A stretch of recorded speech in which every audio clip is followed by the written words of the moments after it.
Hello, my soccer universe. My name is Roland and this is Football Talk. Welcome to the international break. Oh no, I hear you say. I know I hear you say. My favorite team will lose its best player during this international break due to injury. And may I just say, I hear you, I understand it, but I'm of the general opinion, and I will issue a caveat in this episode, that it's not the appearances for the national team that should be limited, it's the appearances for your club that should be limited. Better load management. Clubs are playing an insane amount of games, and clubs need to learn how to protect their players better. But there is, I think, one case at the moment where I actually would take a slightly different stance. But in general, it is what it is. I personally hate the term FIFA virus created by the Spanish media. But this episode is all about talking about the stakes that we have in this upcoming international break. And it's mostly the final direct qualifying spots in Europe and in CONCACAF will be given out. And we also have some playoff games in Africa and in Asia, which will decide who will go into the Intercontinental playoff also. So once this window is over, we know 31 of the 36 directly qualified teams, and we know already the teams that will be in the playoff. And so in the draw, as we know, there will be still some open spots in there because it's yet to be decided. I also have to say what I hear now from the draw is that the draw will look at the highest rating of the team in each path and will allocate then this path to the respective pot. And now for a nation like Italy, this makes a huge difference because Italy have a really good rating. And so if Italy would qualify, they would not go into pot 4, but actually would be in pot 1. On the flip side, let's say Italy play against San Marino and San Marino eliminate them and San Marino then goes to the World Cup, suddenly San Marino is in pot 1. So it's not a perfect system, but I guess FIFA relies on the fact that, better teams will make it and therefore they should earn a higher seeding. Or in case the playoff path is really poor, and I could imagine that for the Intercontinental playoff, that they should then be in a lower pot. So a rather interesting decision. It's all about avoiding groups of deaths, but let's face it, with 12 groups, I don't really see groups of death forming. The format for the upcoming World Cup, in my opinion, is really crazy and not very exciting. I mean, it's the Euro format even blown up further, and don't expect many goals either. I can already say that at this very moment, this is probably the least excited I've ever been for an upcoming World Cup. And there are many reasons for that. And the only thing that could lift it is if Austria actually do qualify for the first time since '98. And they're in a good position to doing so. And yes, this is what keeps really my attention for this upcoming international break, I gotta say. And then, this might actually raise the interest in the World Cup. But just on that format, and I really want to get to the games eventually, but there's a few things that I want to address before that as well. We see already the Under-17 World Cup, where Austria also is doing well. They have the second best record from the group stage, so they actually ended up seeded in the final bracket. But I have to say, that's a format that I actually do like, that you rank the group winners and the runners-up and the third place teams according to their record and form the bracket like that. And, with the caveat that teams from the same group cannot meet each other again. But I actually think this is a much smarter format than this very rigid format that we are having now, where everything depends on the draw with the hope that, giving the hosts maybe a little push. And sometimes it doesn't even work out. So I thought this interesting. But I also have to say, when I heard that Austria is doing so well, if it's an 8-group World Cup, I thought, this is actually a pretty good performance. And I see 12 groups and I look at the other groups, they haven't played really anyone. I know Under-17 is really hard to judge. Saudi Arabia, I would have expected better. Mali, I know, is always good at youth tournaments. But, it was a little bit of a letdown, but hey, they did well. So they're moving on. Before I now go into the fixtures that we'll have at least for the 3 days, Thursday, Friday, Saturday, because I think projecting a little bit beyond that might make it difficult, because it depends on the results that happened before. There were two storylines that were at least partially related to the international break. The first one, and both are related to Barcelona, curiously. The first one is that Messi, who is now on a training camp with Argentina, and yes, they will all play in the new jerseys because Adidas have already released them. So we'll see a whole lot of new jerseys, which also makes it kind of exciting what's going on. But Messi suddenly made a picture at nighttime at the new Camp Nou, and that broke the internet. Barcelona didn't know about that. It's seen very much as a political move, but because he was in the area, he stopped by in Barcelona and had the happy memories at this stadium, and I find it curious that Barcelona didn't know anything about it. And I think that someone like Laporta surely was not happy about that.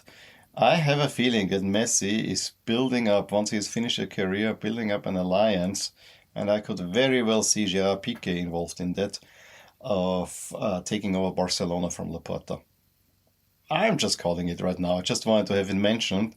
The second part is much more related to the international break. Lamine Yamal has been released from the Spanish national team on his first day because he underwent some treatment. And there's some backstory, because during the last international break, Barcelona seemingly made the Spanish Football Federation aware that, he's not very well. He can play a little bit, but, take him off. And in both cases, Spain had the game decided very early on, but kept Lamine Yamal on, which infuriated Barcelona, of course. And now they schedule treatments in such a way that he cannot play for the Spanish national team. Now, this is one of the cases where I actually would side with the club. And believe me, it's really tough for me to actually side here with Barcelona as well. And it's very much the communication between the national team and the club is missing here. I think this is the biggest issue. But in this case, if it's really correct that Barcelona made the Spanish national team or the Spanish Federation aware that there is an injury that you have to take care of, and we would really like, we give you the player, but please don't overplay him. And then the player stays on for very, very long. I mean, of course, you're going to do everything to not have the player appearing at the national team. Will it really hinder Spain's chances of qualifying? Nah, it will not. So it's basically a non-issue in the larger context, but it's a huge issue when it comes to player health and player welfare, which is something that has been, kicked by the feet anyway. But enough of that. Let's look at what's happening. I actually want to start out with the banger in the playoffs for the African spot in the Intercontinental playoff, because we have at least two really big names involved in there. We have two semifinals, all being played in Morocco. So it's now 3 games. Nigeria take on Gabon. Nigeria, who just snuck in. Gabon, who played a wonderful qualifying campaign. However, it's all by FIFA ranking, and there Nigeria is much higher than Gabon. It's actually the opposite of how they are finished in the runner-up standings. So Nigeria against Gabon, Cameroon against the DRC. In that sense, I actually find it a little bit fair, and there's no home field advantage. Nigeria, of course, favored over Gabon, and Cameroon DRC is actually relatively even. We also have matches in the Asian Confederation, where the UAE will take on now Iraq. Iraq is slightly favored. This is home and away, and Iraq have the away leg. So they are slightly favored. Again, it's a spot for the Intercontinental playoff. I don't give the Asians team in that a whole lot of chance. For me, it will be most likely the team from South America, which is Bolivia, which might be tricky, and probably the team from Africa who comes out there the best chance. But we shall see. CONCACAF will actually get 2 spots. Speaking of CONCACAF, there we have still 2 rounds to play in the third qualifying round, and all groups are super open. If you look at the first group, Group A, Suriname lead Panama based on goals scored. this will go down to goal difference potentially, and both teams are not playing each other anymore. They drew twice, and so they play Guatemala and El Salvador, and curiously both play, I think, El Salvador at home and Guatemala away, which I think is a very interesting way that this all panned out. And as I said, it could come down to goal difference. Jamaica and Curacao, I mean, Curacao better get the win because Jamaica will host Curacao on the last match day, as far as I see. And Honduras and Costa Rica, yes, Costa Rica will host Honduras on the last match day as well. So they have to now make sure that they also stay in contention, although Haiti has also a really small chance. They are playing at home against Costa Rica. So, it's maybe not that easy for Costa Rica as well. We shall see. And then the two best third place teams will go into the Intercontinental playoff. Let's look at what will happen in Europe. I mean, fortunately, you can have it rather simple here. The big match on Thursday to watch is probably France against Ukraine. If France, I think, draw against Ukraine, they're qualified for the World Cup. If they win, of course, they are through. But if Ukraine win, then this might open up things. You can also, a point I think is enough for Portugal in Ireland. A win will actually mathematically also secure it, so you can watch Portugal getting qualified. England are already qualified, so England-Serbia is a glorified friendly.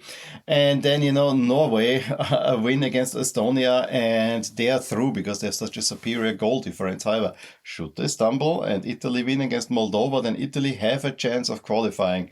This is maybe the second most in quotes exciting matchup here. On Friday, we have a whole lot more riding there. I think Poland-Netherlands is a head-to-head. Poland need the win against the Netherlands. The Netherlands will be very happy with a draw here. And of course, we have the crazy group with Germany, Slovakia, and Northern Ireland. A head-to-head between Slovakia and Northern Ireland. Given that Germany will probably win, this becomes a head-to-head. In the last match, Slovakia have to go to Germany.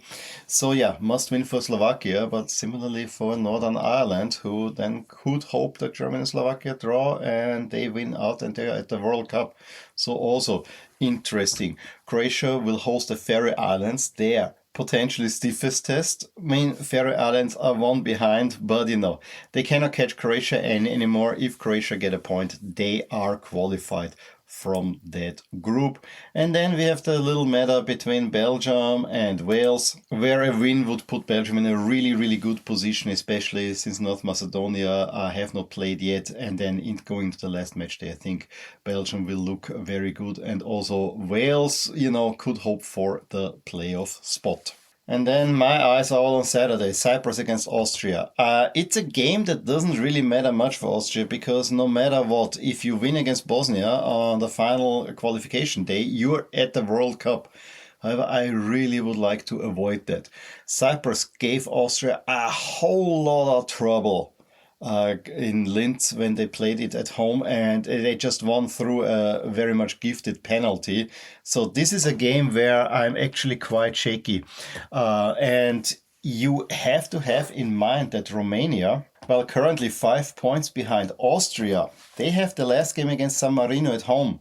And it's advantageous for San Marino to lose by a whole lot. So even the goal difference that Austria has with plus 16 could be made up should Romania be still in touching distance with Austria, meaning if Austria only pick up a point and Romania win in Bosnia, this could get a really, really tight one. And that's too nervy for me.